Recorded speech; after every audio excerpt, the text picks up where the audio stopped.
Assalamualaikum warahmatullahi wabarakatuh, Bu Fitri. Waalaikumsalam Ibu. Apa kabar Ibu Fitri? Alhamdulillah kabarnya baik Bu. Duduk Bu, duduk. Ya, terima kasih Bu. Duduk. Apa ceritanya Bu?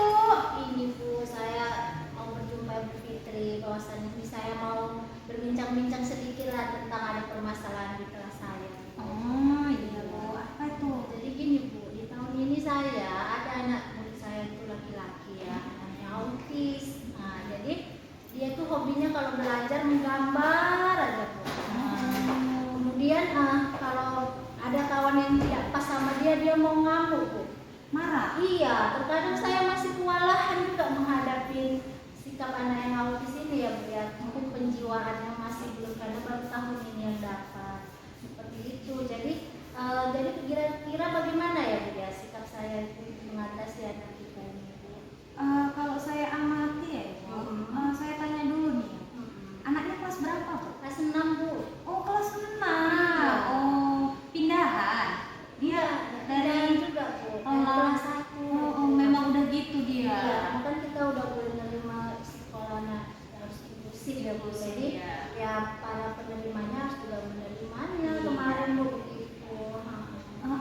Jadi gini Bu, kira-kira selama di sekolah itu teman sebakunya bantu dia nggak belajar? Bantu ya, karena dia tidak mau, temannya pun nggak bisa berbuat Bu. Dia pun kalau berteman itu harus memilih yang dia merasa nyaman. Kalau enggak ngamuk seperti itu. Marah dia kalau Iya Bu, kalau ngamuk kursi itu bisa semua diratakannya Bu. Terkadang saya ya Allah, jadi saya tuh kadang obatnya saya peluk aja ya dia Bu, sabar nak.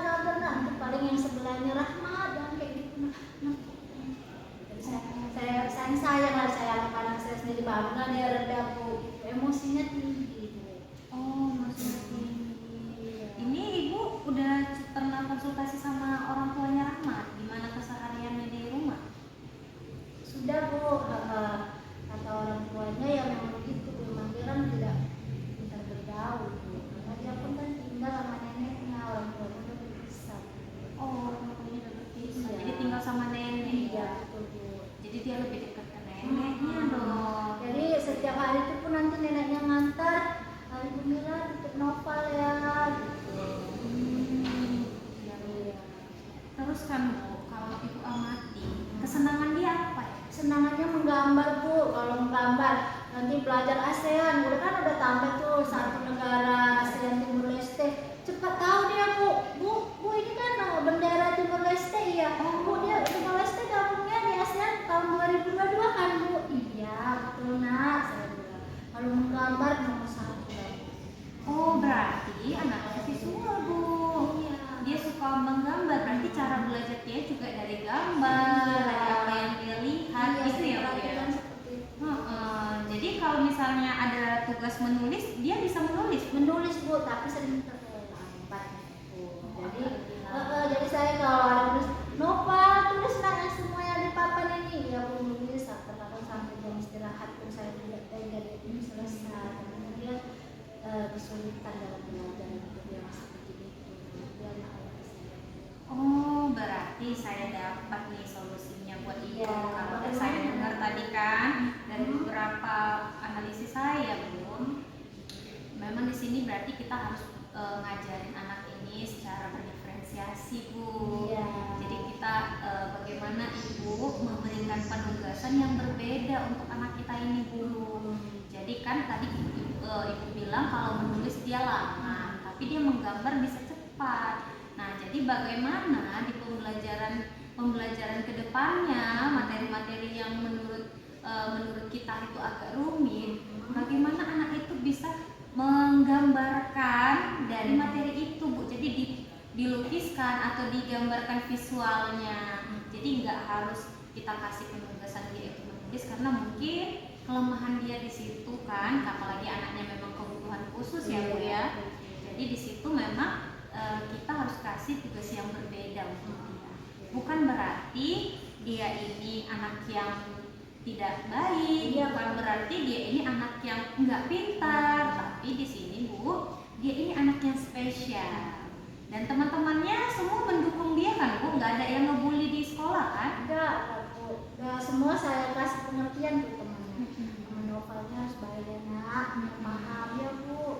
Cuman dia namanya perasaan dia dan perasaan nyaman dia yang memilih teman. Iya, berarti kita memang harus biarkan si Novel ini nyaman dengan kehidupan belajarnya. Karena kalau anak yang nyaman sekolah, nyaman belajar, apalagi sama guru-gurunya dekat ya kan Bu, Iya. pasti dapat ilmunya.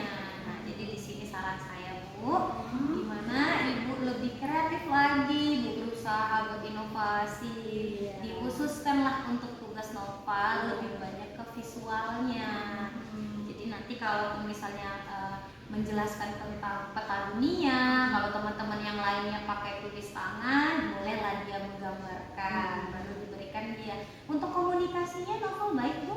Kurang Bu. Kurang ya? Kurang jelas ya pembicaraan. Intonasinya. Iya. Berarti memang kita khususkan anak kita yang ini Bu, karena dia memang spesial. Begitu saja Bu, kita kasihlah tugas dia yang lebih spesifik, lebih ke visual supaya dia nyaman. Nah kemudian Bu, berilah nanti dia bahan-bahan belajar yang sifatnya seperti dari YouTube ya kan Bu ya, atau dari gambar animasi. Jadi dia di rumah pun, kalaupun memang nggak dapatnya ilmu di sekolah dari kita karena dia visual, karena kita kan ngejelasin sebagaimana kita kan, mana tahu nanti ada ibu ngejelasin dari penjelasan tulisan, ibu kasih lagi sama dia untuk pahami materi itu pakai video-video aja. Kan banyak kan video-video Iya. kan? Gimana Bu?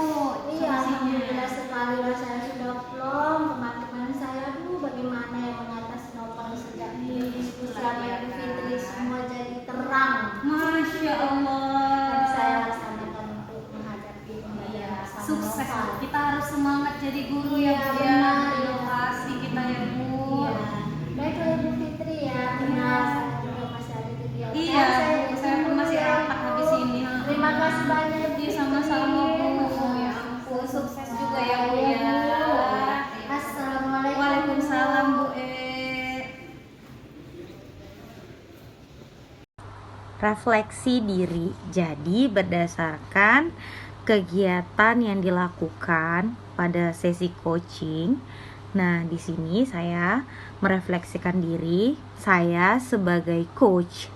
Nah, selama kegiatan berlangsung ketika saya menjadi coach, selama diskusi ada beberapa aspek yang sudah berjalan dengan baik, melibatkan pemahaman konsep coaching dalam pendidikan.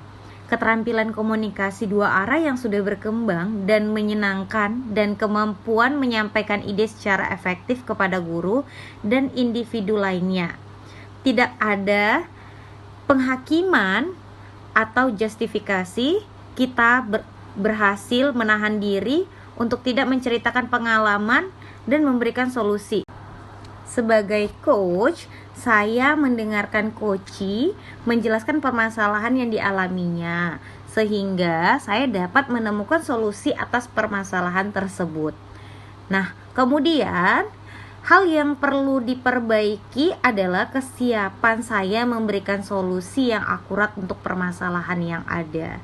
Nah, jadi di situ mungkin ada kesiapan saya yang masih kurang. Nah, nanti untuk berikutnya akan saya perbaiki. Kemudian saya duduk dengan posisi yang baik dan memastikan bahwa saya berada posisi kehadiran penuh. Jadi di sini saya sudah presence atau dengan kehadiran penuh.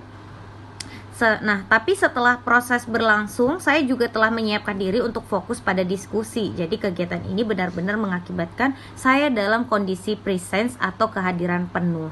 Berikutnya, hal yang harus saya lakukan untuk memperbaiki atau meningkatkan kemampuan saya ketika saya menjadi coach, yaitu saya akan lebih memperhatikan kembali posisi yang tepat pada proses diskusi agar tidak mengalami kendala dalam memposisikan diri sebagai coach. Nah, berikut umpan balik saya atau refleksi saya ketika saya menjadi coach. Kemudian refleksi saya atau umpan balik saya setelah menjadi coachee, saya merasa mendapatkan solusi atas apa yang saya butuhkan di sini dari coach.